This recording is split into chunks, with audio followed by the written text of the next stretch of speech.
isipin mo, ikaw gihapon ang pinakabulahan nga katawhan sa Dios.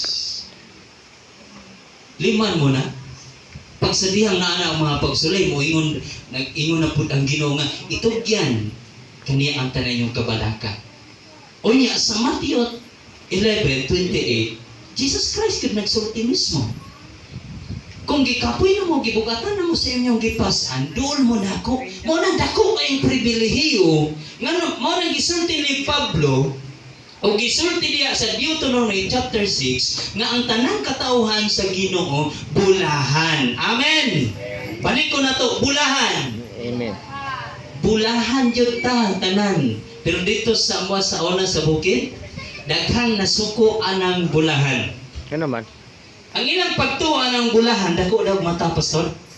Ingana mo gud na dito sa bukid.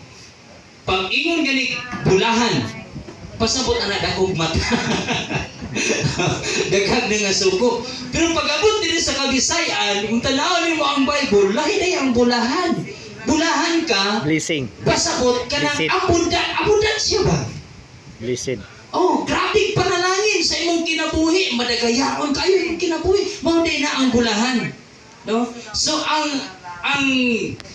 nakasahi lang kay dito sa pinulungan, ang bulahan is dakog mata. Pero diri sa Kabisayan, sa pulong sa Ginoo, ang bulahan is madagayaon.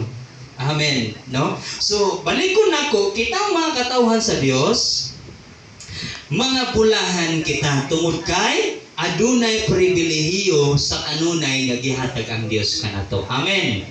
Okay.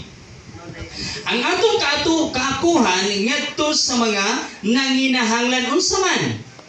Kinsa man ang mga bulahan sa kasuguan mahitungod sa adlaw nga igpapahulay.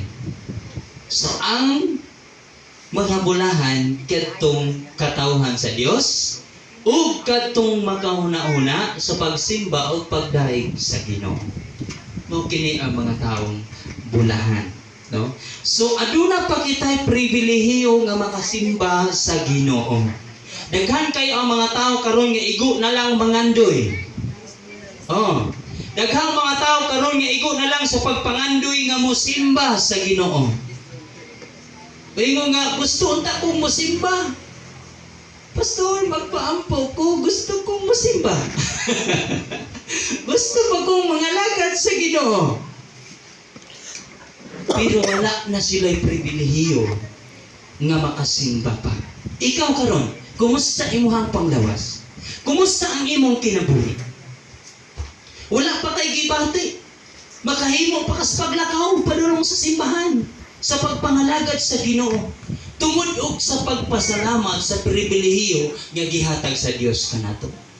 Now, dili lang dito sa pagsulti sa pulong sa Ginoo, kundi ngadto usab sa atong pagpangalagad, pagsimba sa Dios, ug ikatulo ngadto usab pribilehiyo sa pagtabang sa uban.